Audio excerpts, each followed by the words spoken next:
Eu sou a professora Zezé Barino e eu estou aqui para conversar com você sobre esse concurso Senado Federal, edital publicado, coisa muito boa. Você não pode perder essa.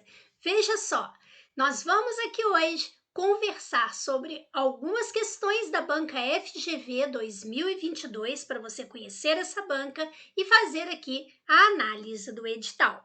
Então vamos lá. A banca organizadora Fundação Getúlio Vargas é uma banca bem exigente. São 22 vagas, mas atenção, são 992 vagas para cadastro de reserva. Então é muita coisa que nós temos aqui. Então há vaga para técnico legislativo, policial legislativo, para analista legislativo, consultor legislativo e advogado. Vale a pena você olhar isso com carinho. A remuneração, olha que coisa boa, de 19.400 a 33.400. Você vai querer perder isso? Tá? As inscrições, olha lá, de 23 de agosto a 21 de setembro, às 16 horas. Atenção ao horário, tá? Mas é claro, você não vai deixar para fazer essa inscrição no último dia, não é mesmo? E a prova, dia 6 de novembro. O que você acha de o ano que vem você começar o ano com esse salário aí, ó, de 19.400 até 33.400? Nada mal, não é? Bem, eu sou a professora Zezé Barino, eu trabalho com a matéria mais bonita do mundo, o português, e são 39 anos de experiência em concursos públicos. Vamos conversar um pouquinho sobre essa banca? Então vamos lá. Bem, você vai observar que língua portuguesa aparece no programa. Língua portuguesa, literatura nacional e redação. Veja que aqui diz, gramática normativa é o uso da língua culta. Quando se fala em uso da língua culta, aqui já há uma abrangência de tudo aquilo que a gramática determina. E veja que eles colocam aqui de uma maneira muito leve, né? Fonética e fonologia, morfologia, sintaxe e semântica. Ou seja, tudo. Quando fala em fonética e fonologia, você tem que lembrar que aqui dentro entra também a parte de ortografia oficial. Quando falamos de ortografia oficial, não estamos falando só se uma palavra escreve com J ou se escreve com G. Não, nós estamos falando também aqui do uso dos parônimos e os homônimos. Sabe aquele caso do infringir e infligir, ou então ratificar, retificar? Aquelas expressões que causam dificuldades, como o afim separado e o afim junto. E o porquê? Você sabe usar o porquê? A palavra seção e o emprego do hífen, considerando o novo acordo ortográfico, você conhece, tá? E aqui também a acentuação gráfica com o novo acordo ortográfico. Claro, aqui dentro envolve, né, para você saber, inclusive a questão de acentuação, vai envolver a parte da fonética, trabalhando ditongo, tritongo, hiato. Então, tudo isso é necessário que a gente saiba. Quando aparece esse título aqui, morfologia, tão ingênuo, né? Tão pequenininho, você fala, eu pego lá uma gramática, leio a respeito disso e tá ótimo. Só que quando a gente fala de morfologia, a gente está falando de estrutura e formação de palavras. Então, aqui dentro entra radical, vogal temática, entra prefixo, sufixo, tá? Usar o prefixo in e imoral ou a em amoral, isso causa alteração de sentido? Claro que causa. Imoral é que não atende ao padrão de moralidade. E amoral é porque existe tal padrão de moralidade. Então, por exemplo, a pessoa anda nua na rua da cidade. Isso é um comportamento imoral, não segue os padrões de moralidade. Mas quando essa pessoa é uma índia, por exemplo, ou um índio, e anda nu lá na sua tribo, isso é um comportamento amoral. Não existe esse conceito de moralidade. Percebeu que interessante? Aqui dentro entra também a formação das palavras, exatamente isso. A gente tem ali a derivação prefixal, sufixal, seria aquilo parassintética, nós temos ali uma composição. Então, isso aparece dentro do tópico morfologia.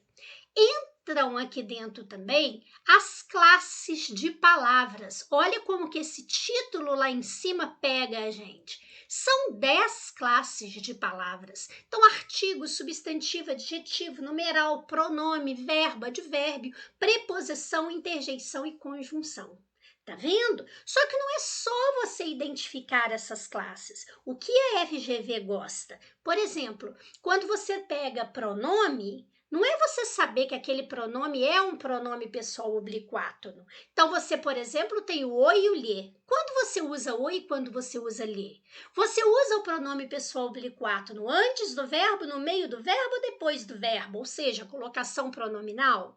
Quando a gente trabalha as classes e a gente trabalha conjunção, a banca cobra muito isso nessas questões aqui, ó, de concisão, de coerência, de concisão não, perdão, de coerência e coesão, tá? Sempre cobra isso. A banca gosta disso que chama de relação semântica ou discursiva ali estabelecidos, certo?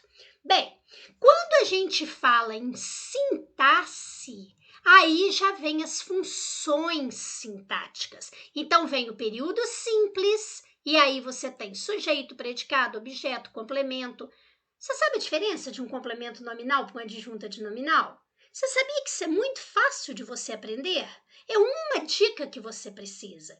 Quando a gente tem aqui dentro também a questão do período composto, sabe? Aquelas orações subordinadas, substantiva, subjetiva, reduzida de infinitivo.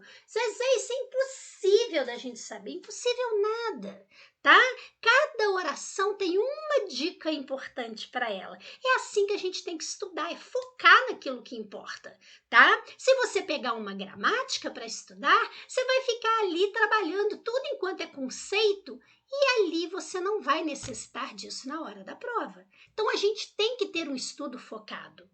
Aqui, isso vai ser muito importante, como também a questão das classes, quando a gente estiver trabalhando, por exemplo, regência, quando estivermos trabalhando crase, a concordância verbal nominal, pontuação exige esse nosso conhecimento. Então você veja que isso tudo, concordância, regência, pontuação, crase, está tudo aqui dentro de sintaxe. E tudo que você avaliar, você terá que observar isso em relação à semântica, ou seja, em relação ao sentido.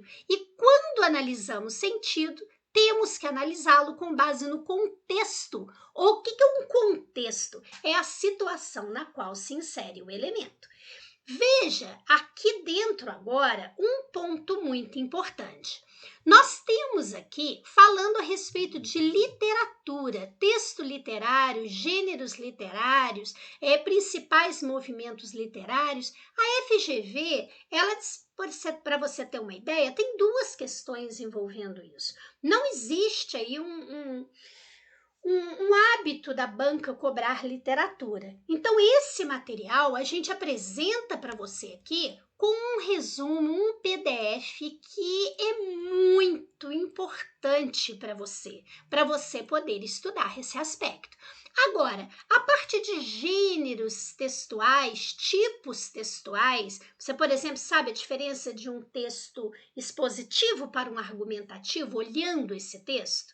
A interpretação do texto. Você sabe a diferença de compreender para interpretar? Se você souber, você entende o enunciado na hora e percebe como você encontra essa resposta. Legal, não é? Você sabe o que é intertextualidade, citação, transcrição?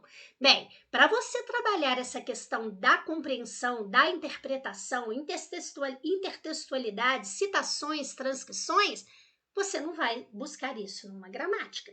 tá?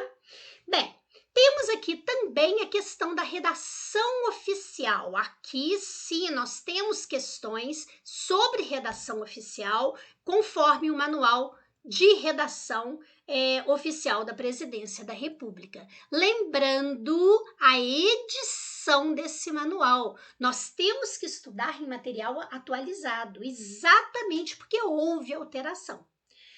Nossa, Zezé, então quando a gente tem aqui embaixo falando de norma culta, clareza, precisão, objetividade, concisão, coesão, coerência, impessoalidade, formalidade, padronização, tudo isso daqui dentro da redação oficial. Você vai fazer, Zé, não é pouca coisa não, hein? É muita coisa para ser estudada, como é que eu faço? Bem, é por isso que eu estou apresentando para você o meu curso de português em questões da banca FGV. Você vai observar, como eu disse para você, são 39 anos de experiência em concursos públicos, mais um mestrado, tá? Então eu conheço essa teoria aí, né? De uma maneira assim muito confortável, não é mesmo? Pois é, olha só sobre esse curso e o porquê dele. Bem, eu preparei para você um curso de questões comentadas da banca FGV.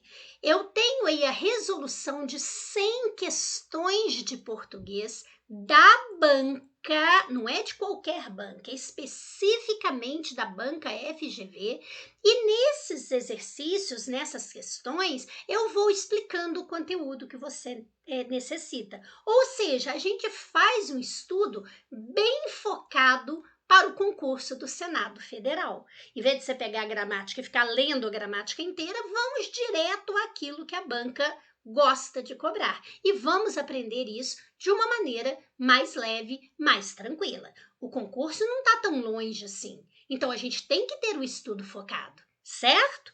Você conhece essa banca? Então, vamos a ela. Eu selecionei aqui para você duas questões da FGV. Veja, são duas questões da FGV 2022. Selecionei duas questões de nível superior. Veja que a primeira diz assim: mas é que tenho um modo simplório de me aproximar do fato social. Eu queria fazer alguma coisa, como se escrever não fosse fazer. O que não consigo é usar escrever para isso, ainda que a incapacidade me doe e me humilhe. O problema de justiça é, em mim, um sentimento tão óbvio e tão básico que não consigo me surpreender com ele. E sem me surpreender, não consigo escrever. Nesse segmento do texto foram sublinhados 5 conectores. O que é conector? É o termo que serve para fazer a coesão. Então você nota o seguinte: a ligação, né, a conexão. Então nós temos aqui, por exemplo, pode ser uma preposição, uma conjunção, pode ser um pronome relativo, porque serve para fazer essa ligação de um termo com o outro. Aqui diz: o conector cujo significado está corretamente indicado é. Bem, no meu curso eu passo para você alguns bônus, que são meus PDFs, que são a parte teórica que é necessário que você saiba, bem sintetizado. E eu tenho lá um PDF de conjunções que é muito importante você estudar. Então, quando você pega esse PDF para poder estudar, você sabe que o mas aparece na lista das conjunções adversativas, ou seja, indica para a gente uma oposição, uma contrariedade,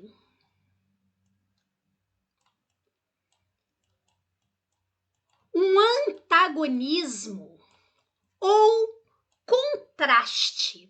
Você vai perceber que são nomes que nós podemos usar para a conjunção adversativa. Então, se você simplesmente decora a lista de conjunção, você não sabe o que significa diversidade. Daí, se eu digo para você, vou, mas volto, eu estou dando essa ideia de oposição, de contrariedade, de antagonismo, de contraste.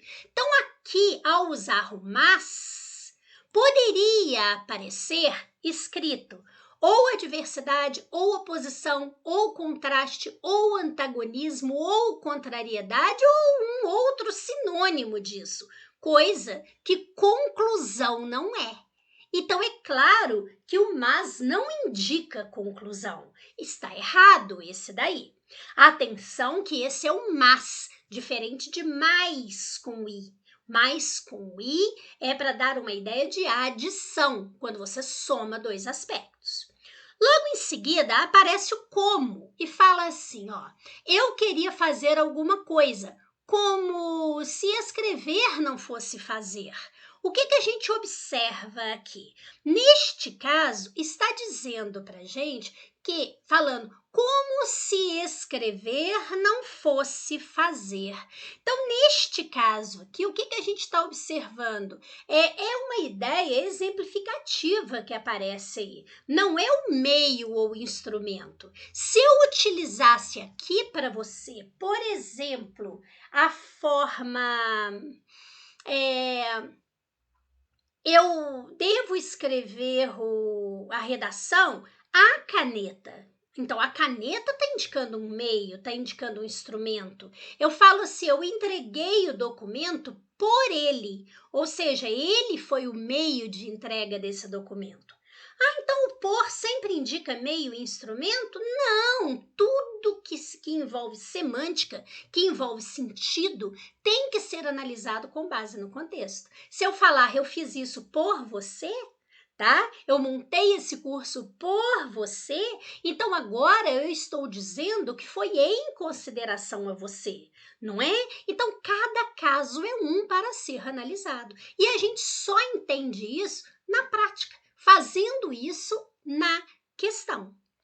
Olha o outro diz assim, o que não consigo é usar escrever para isso. O que isso dá ideia para gente? De finalidade. Não é uma ideia de direção. O Zezé, mas se eu disser, eu vou para o Nordeste, não é uma direção? Na verdade, é um sentido, né? A direção seria ir ou vir de lá. Mas a ideia de direção é como no português a gente usa. Mas nós temos aqui uma ideia de finalidade. É escrever a fim disso. Esse para é aquele que indica finalidade, ou seja, o a fim separado. Ele indica a finalidade, a fim. Se fosse junto a fim, indicaria semelhança. Meu pensamento está afim com o seu. Notou? Afim junto é de afinidade, que também escreve junto. Logo depois aparece aqui o ainda que. Olha só, cuidado. Ainda que é uma conjunção, a gente vai estudar e tudo, e você vai perceber que ainda que é uma conjunção concessiva. É uma conjunção que indica concessão. O que é uma concessão? É abrir uma possibilidade diferente da esperada. Então, seria, por exemplo, aquele caso que contraria a ação, mas não impede que ela ocorra. É o caso do ainda que. Então, ainda que a incapacidade me doe e me humilhe. Veja, isso daí existe, mas não impede a ação de escrever, né? Que poderia ocorrer neste caso. Então, eu falo para você assim, não passou, ainda que tenha estudado. Estudou errado, né? Então, esse ainda que não impediu a ação de não passar. Isso é concessão, não é adversidade. Adversidade é o mas, porém, contudo, todavia, no entanto, entretanto, não obstante. Agora, o concessão é o ainda que, é o conquanto escrito junto, é o embora, né? Não é pra gente ideia de adversidade. Agora, atenção para um ponto importante. Tanto a adversidade quanto a concessão são chamadas também de oposição, tá? Porque todas duas indicam oposição. Só que na adversidade, essa oposição é radical. Eu vou, mas volto. Então, uma está o quê? Está se opondo totalmente à outra. E na concessão, não, tá? Abre-se uma possibilidade diferente da esperada. Se ele estudou, era de se imaginar que ele passasse. Viu? Então, atenção para isso, coisa que a banca gosta de cobrar. Mas eu não posso chamar concessiva de adversidade, eu posso chamar de oposição. E na letra E, por fim, disse assim: o problema de justiça é em mim um sentimento tão óbvio e tão básico que não consigo me surpreender com ele. Ou seja, existe uma causa aí. Qual? O problema da justiça é em mim um sentimento tão óbvio e tão básico, e qual a consequência disso? Não consigo me surpreender com ele e, sem me surpreender, não consigo escrever. Viu? Então, realmente, eu tenho aqui uma ideia de consequência. Essa construção tão que, tanto que, né? Então, você percebe a causa e a consequência aqui dentro. Você viu quanta coisa importante você aprendeu aí dentro? Olha quanta coisa para você anotar. E isso, olha, o FGV 2022. Então, isso é uma tendência da banca. Você vê isso em provas anteriores. Vale a pena a gente estudar, é assim. Não é simplesmente decorar conjunção. Percebeu? Olha agora essa outra questão que nós temos aqui. FGV 2022 também para contador distribuidor, TJ também. Entre as frases abaixo, aquela que possui um erro gramatical. Às vezes a banca chama de desvio da norma culta, às vezes a banca chama isso de transgressão à norma culta da língua. Tanto faz, tudo isso aí no final das contas quer dizer um erro gramatical. Logo na letra A, nós temos um erro. E você vai perceber o seguinte, eu vou reforçar muito nesse curso alguns casos de regência que a banca sempre cobra. Então, quando você bate o olho nessa questão lá na hora, você sabe que o verbo lembrar, assim como o verbo esquecer, eles têm características especiais. Se você usar esses verbos com o pronome, você também usa a preposição. Então, eu falo, por exemplo, assim, lembrei-me de você. Então, aqui em cima, ó, a preposição. Então, eu digo, pronome mais preposição, eu vou dizer lembrei-me de você. Agora, se eu não usar o pronome, eu também não uso a preposição. Então, eu teria que falar lembrei você. Eu falo esqueci-me de comprar batata. Eu vou dizer esqueci comprar batata. Normalmente a gente fala assim, esqueci de você. Esqueci de você não pode. Só se você usar o pronome que você usa a preposição. Veja que aqui em cima apareceu o verbo lembrar. Apareceu o pronome. Veja que esse pronome ele concorda, né, com a pessoa. Lembremos-nos, quer dizer, nós. Então aqui colocou nós. Tudo bem. Onde que está a preposição de? Deveria ser como? Respeitemos os lugares comuns. Lembremos-nos sempre de que eles já foram ideias originais. Então veja, a gente lembrando para você a dica, fica muito fácil de você identificar este erro. Notou? Agora, embaixo, você vai notar que você poderia, por exemplo, aqui na letra C, cheguei à conclusão. Ué, não é cheguei na conclusão, não, Zezé? Não, quem chega não chega em. Quem chega, chega a. Então, a preposição mais artigo, a, com acento grave indicativo de crase, é igual ao verbo ir.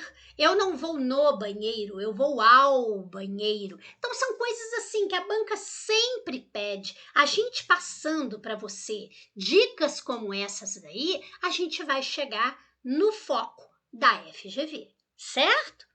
Bem, assim eu pretendo trabalhar com você no meu curso Português em Questões FGV, tá certo? Então você vai poder aí conhecer um pouco mais do meu curso e você vai perceber que é possível estudar de uma maneira bem focada. Porque se você tentar pegar livros para estudar, mundo de apostila para estudar, você não vai ter tempo para exercitar. Que tal exercitar e estudar ao mesmo tempo? Bom, não é? Pois bem, você pode aí entrar em contato no WhatsApp com a Malu ou a Thaís e conversar com elas a respeito do meu curso. Você vai ficar impressionado como você pode ter um curso com qualidade por um precinho bem baratinho, tá? Só um detalhe. Quando você for mandar o WhatsApp e escrever lá, Malu, não põe acento não, tá? Malu é oxítona terminada em U.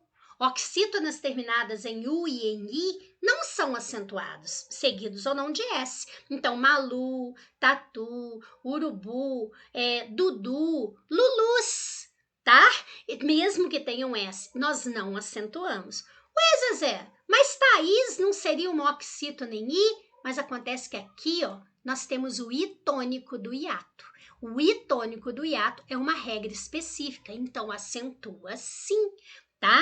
Viu? É assim que a gente estuda português. É com leveza. E com leveza você também pode estudar informática, tá?